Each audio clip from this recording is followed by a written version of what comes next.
Alright guys, Skrapz here today, bringing you a special episode because I'm joined by a very special guest today, Reese Rated Price, now of Denial, formerly of Red Reserve of course. We're going to get into that stuff all today. So yeah, hope you guys enjoyed the episode. How are you doing, Reese? I'm good, Jeff. It's been an interesting month to say the least. But yeah, it's got to be a tough couple months here. Yeah, sick one. Okay, so let's crack straight on with this Red Reserve stuff, because you guys, I'm sure, you know, you've been aware of this organization for a long time, back in the Orbit days in Infinite Warfare. Like, it kind of merged with them, if I understand that correctly. Yeah. When was the first, like, indications that things were not going the best way possible with this organization? Only recently, really. Like, just before the PRQ. Like, before that, it's always been fine. That's why it was, like, everyone's tweeting, like, I've got like hundreds of tweets saying, how do you know protect yourself, know this, blah, blah, blah, how do you know sort this stuff out? It was like really recent, like it happens so drastically quick, the change. Because I've been in the org for 3 years now, if you include like the Orbit merger and stuff. So it was all perfectly fine before then. Like we were getting paid early last year. Mm-hmm. So yeah, like around just before the PRQ, it was like, well, it was when they still owed us prize money, like, and they was like, what are you doing with it? And they was just constantly like longing it out, like, you know, you'll get it here, you'll get it then. And then like just before the PRQ, we were like asking like, what's the situation? And then I think that's when all the staff and that found out. If I remember correctly, I'm not too sure. Yeah, because I know Pad on the social media team, he's owed like 2K or something like that. It's mental, right? Like, so I remember it was like, yeah, go on. So like, just before the PLQ, we were just like, we wanted to leave. We were like, if you don't have the money for us, we don't care. We just want to Ghost does have the money for us, because obviously before the PLQ, they didn't own the league spot. So it was just like the team we go to buy the players, we join them, qualify for the league. But then he paid us like 10K or something of the prize money we owed and said, we've sorted our money now, I can only pay X amount a week or whatever it was, he said. So I was like, all right, that's fine. They've got money again. They paid us 10K each of the money we're owed. He's obviously not getting bullshit or whatever. And then after the PLQ, just like, when we get the rest of our money, same thing as before the PLQ, just like, yeah, this day.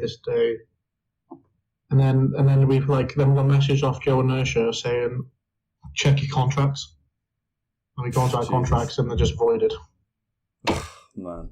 But like, obviously it was just fucked after the PLQ because they owned the league spot. So like, yeah, we just had no power in the situation.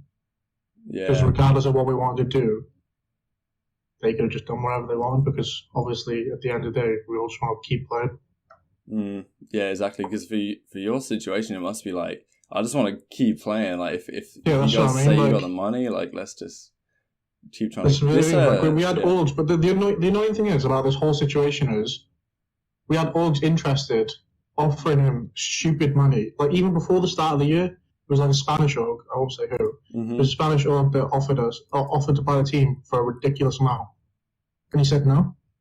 Like if you know you're gonna have money problems, then later. Yeah, that's mental. And then even like just before the PLQ, we had like loads of orgs saying that like what he told us is if you get an org to buy you for 200K, you can go. And we had loads of orgs saying they would pay that.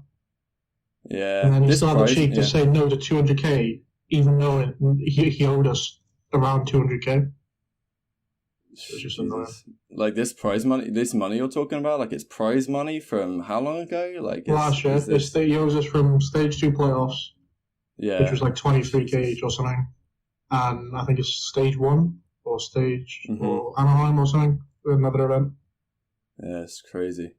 Is there much you can do about it then? Because like, I've heard. It depends if they actually declare bankrupt or not.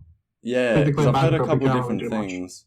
Because like apparently they may have got some new investment, but the new investors don't want to go down the esports route. They're going to go more entertainment stuff, which is like. Because that's the thing, if they go insolvent or whatever, you're going to be well down like the pecking order for who gets paid out, you know? No, but it's like... It just depends. If they stay a company, then obviously we can get our money. Yeah, yeah. if they declare bankruptcy, then there's no chance we get our money. So. Have you thought about like getting contact with lawyers and stuff? Oh, we've already done all that. Obviously, we've been doing it for months. But well, I was gonna say it's just like if they declare bankrupt, there's no point getting a lawyer because you're not going to get the money. Yeah, we just waste more money on not getting money. So we just have to go wait a month or so to see what I do. Sheesh. All right, let's get back to the team then, because there's been some interesting stuff the last couple of months, pre-Fort Worth, of course, like with this whole Bance thing, whether he was going to be out the team or whatever. I'm intrigued if you can clear that up a little bit, because like Bance was saying that, you know, it's a free agent. Was there disagreements within the players in the team as to who wanted, you know, what to change? Was that starting then? Matt said he wasn't playing with Ben. So, like, Matt gave us an ultimatum, saying, if you want to play with Ben, you can play with Ben, but I'm leaving. And obviously, with the way Matt was playing, we're obviously not going to fucking play with Ben. Yeah, I see. So, pretty much, we were going to drop Ben for Alex. I still said we should have dropped Trey, made Ben sub, and pick up Alex. Mm-hmm. That was my vote. So this was going around what exact time? Because obviously, pre-Fort Worth, you can't make any changes then. Like, it was, and also in the Pro League. Well, we spoke just before Fort Worth and just said Fort Worth will give Ben his last chance. Like, he hasn't been performing well. He knows that himself. Mm-hmm. But like he didn't actually play bad at Fort Worth. That was the annoying thing about it all. Is like I said, I wish he played shit at Fort Worth. So then we could just say, right, yeah, you're not playing well. Like, what do you want us to do? But he actually played good at Fort Worth. He didn't play good, but he played. What he should do. You guys had a decent event, like top 6. Not. I don't care about top 6. I don't care about considering top 2. it. No, that's a good attitude. But like, I mean, in terms of going into that event, where did you guys have to place to stay together? Was it chalked no matter what? Like, if you'd have won, would you have stuck? Is that? It was probably chalked no matter what. Like, it's like it would be the same. Like Spice fucked up last year by not getting rid of Tom. Was it Tom? Oh, yeah. Tom after Birmingham, London, Birmingham, because they got a second when they knew full well they were shit. That was mental going into that event because apparently, like, Tommy wasn't even going to come. They already changed before the event. That's what I mean. And they would have gone that last year if they didn't keep him. Jesus. So like it would have just been a plaster on the wound if we didn't make a change. Because like I said, I don't care if we play second the rest of the year. I want to win an event. So like everyone's saying like, oh, you're a top 14. I don't care about being a top 14. Mm-hmm. Yeah. So like, of course. So we would have changed something regardless. I think even if we won. Yeah. Like I said, I always wanted Ben to be a sub because that's what he wanted to do. And everyone says, well, why didn't you just make Trey Maddox? Trey and Maddoxing together, we were too slow. Mm-hmm. So Ben had to run on Maddox. So it was just like. But yeah. And we can come on to that when we talk about denial in just a second here. So I think you had a couple of things to say on the Skrapz situation. I don't know too much about it. Like you talked. Well, it was just like it was such a weird situation. Me and Matt were actually like super close when we like literally up until that day, pretty much, or a couple of days before that. And like we obviously planned to stick together. And that's where I lost full of it because I was trying to make plans with him because he's telling me that's what he was doing when he was saying shit behind my back, which wasn't in his plans. So it was just a bit of miscommunication. Because I mean, you said things like I said, the situation was just blown out of proportion because it was so drastic. Like because we were losing the spot as well. It wasn't as if like, right, Matt joins another team, I'll fucking build whatever team the fuck I want on red reserve. It was Matt and Trey fucking off for the spot and fucking I'm getting on a fucking flight back to Cardiff. Yeah, exactly. That's very true. So it was a bit more, everything was so like heightened. A bit more on because edge, of that situation. Right? Yeah, that's what I mean. Yeah. So, but I don't really care. I don't like him.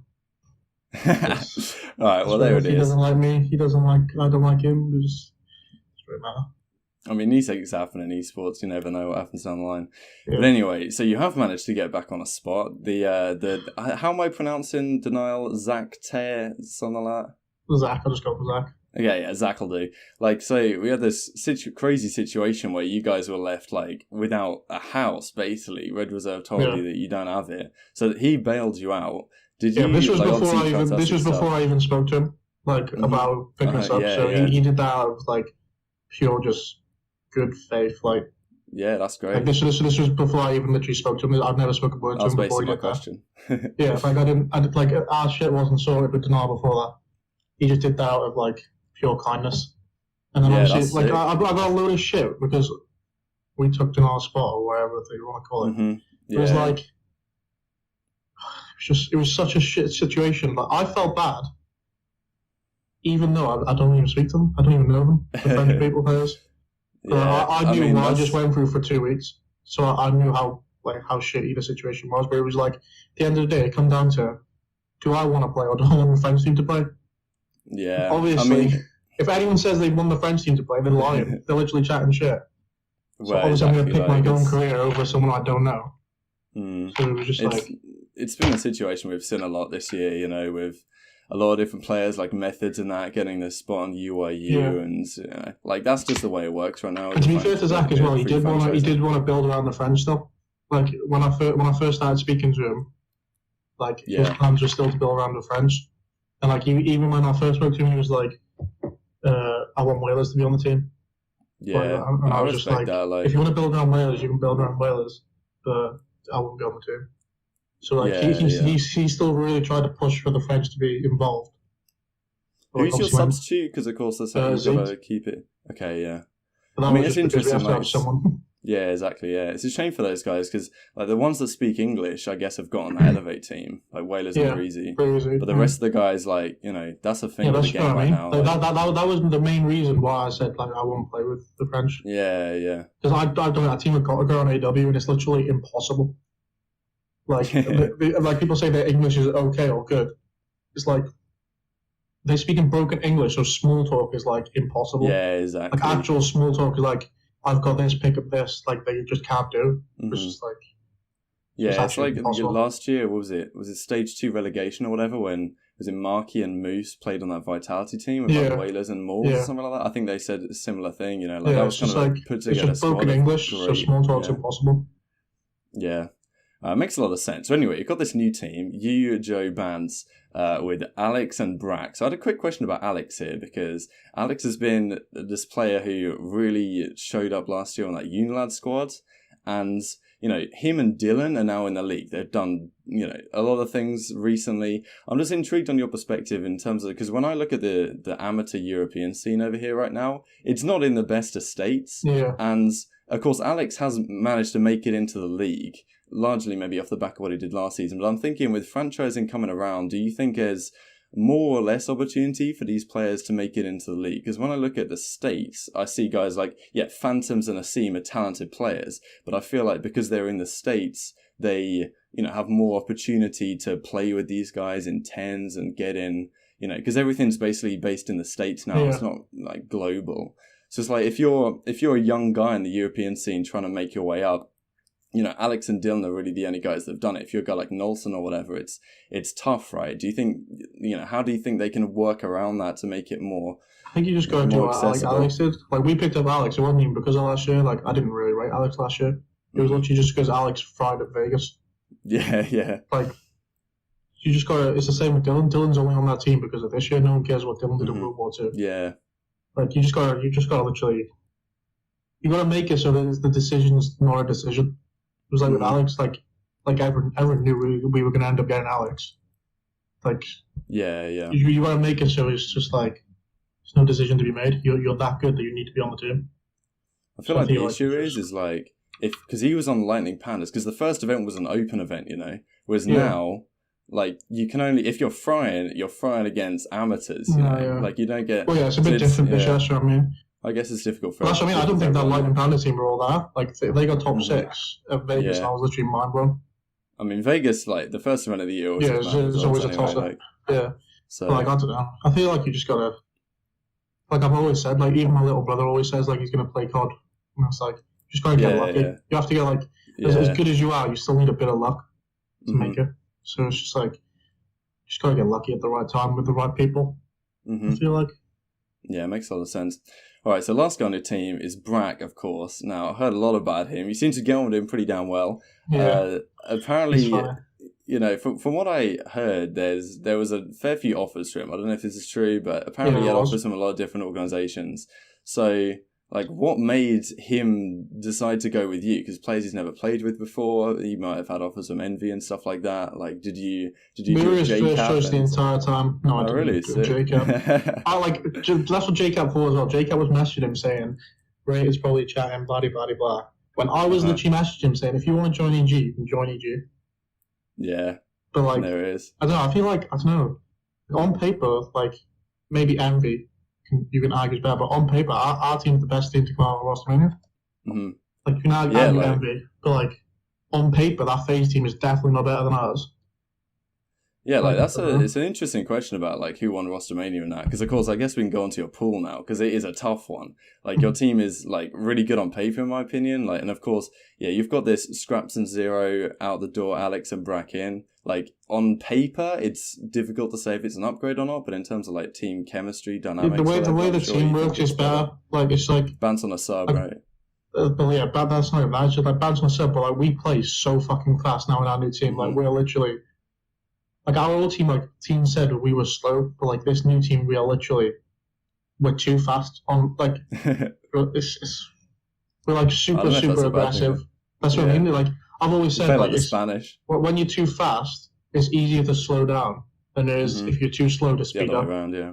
Yeah, so like, I just like our new team a lot, especially on this game where it's all this game is just kills and teamwork. Yeah. Like, we're in like a really good I feel spot. like that's why the Europeans have done really well early this year, like Heretics and some of the French teams, because they play like absolute maniacs. Like, they weren't doing much in World War II. But this game, you can get away with it, you know? Like, you kind of feel like with the change as well, like, each player complements everyone else. Like, everyone says Trey and Matt were the best players on our team, which is bullshit. Matt was the best player on our team. Yeah. But yeah, like us playing faster helps Joe, because all Joe wanted to do was play fast. So Joe's no longer getting baited, he's just constantly with people. Ben on a sub is what he always wanted to do, so he can play fast. And then 4 people playing fast in front of me is going to help me. So, like, even if people say on paper, it's a worse reserve team, we're playing the game a lot better than our previous reserve team played it. And the skill's not that bad. Like, everyone says, like, you lost Matt. Brack's been performing better, just as good or if not better than Matt. Yeah, Brack's been according to stats. Season. So, what have we lost? Like, we traded Matt for Brack, which if you say Matt's slightly better or even trade. And then we traded Ben on a Maddox for Alex. So we've literally lost nothing. Yeah. We've upgraded. Have you got a coach going on now? Because technically BL5 it's a weird situation. It's like BL5 is our coach, but he's part-timing at the moment. Yeah, exactly. I was like, because he was coaching the French guy. It's interesting. So he was in anyway, one set of our scrims, but I don't know. I think he's like really busy at the moment or some shit. I think technically he's our coach, so we'll see. Yeah, okay, makes sense. All right, so to look at this pool then, because like if your team's pretty damn good, this has got to be one of the hardest toughest pool pools in CoD history. In CoD history, yeah. It is mental. Close. Like Genji are, Genji are top of Division A, like been looking unreal. Yeah. And then you've got the 2 finalists from Fort Worth. So it's like, I mean, obviously pool play determines how the event goes. Like, what are your realistic expectations for this team? Because you haven't had overwhelming amount of practice. I think we get out of the pool. I don't think the practice is that bad. Because our S&D is really good as well, which is what's good for us. Like this game's like respawns literally just... It's kind of like 50-50, really. Like, everyone can win respawns. So, like, if our S&D is as good as this, being in practice at the event, we're in, like, a really good spot. And plus, how do you go about practicing Search? Practicing Search? Yeah, like, do people scrim it or we play tournaments? Well, we do it differently. Like, a lot of people scrim it, but I don't feel like scrimming is that good because nobody tries... Yeah, as much as people say they do. It's not even that. It's like people just like over challenge shit, and then you gain away with stuff you wouldn't get away with. Just like, so we just like thoroughly go over. It's like, that's what I think is the best way to do. Just like all go over the map, know what you're doing, how you're retaking stuff, how you're gonna take it. Yeah. So, like, I think that's the best way to go over it because like as much as people say they try in S&D scrims, it's always like one guy. Like we tried playing an S&D scrim the other day. And Frosty off E6 slid into vent on Arsenal with a sniper. So it's like, we just backed up the next map. We just backed up the next map. We're not playing. Yeah. It's just pointless. You think that new E6's team is good while we're on the subject? I mean, the hardest team we've played. Yeah. We've done well in literally all our script. Like, obviously, it's online factor, but we've been flying all our scrims. We're the hardest team we've played. Yeah, we played nearly everyone. So that makes that pool A pretty damn scary as well. All right, so in terms of if you're gonna make it out the pool, like where do you? There's a lot of tough teams here right now. Like 100 Thieves are people's favourites for this one. Of course, you're gonna be in the UK. 100 Thieves. Yeah, that is actually true. You somehow we beat them. It wasn't even close. Yeah, you really did. I put Octane in the back pocket. Then when you say that would be performance, you go watch our series back. The best AI at the event was put in the back pocket. Yeah, that was actually mental. Like that was. So I mean, it wasn't even close, even really.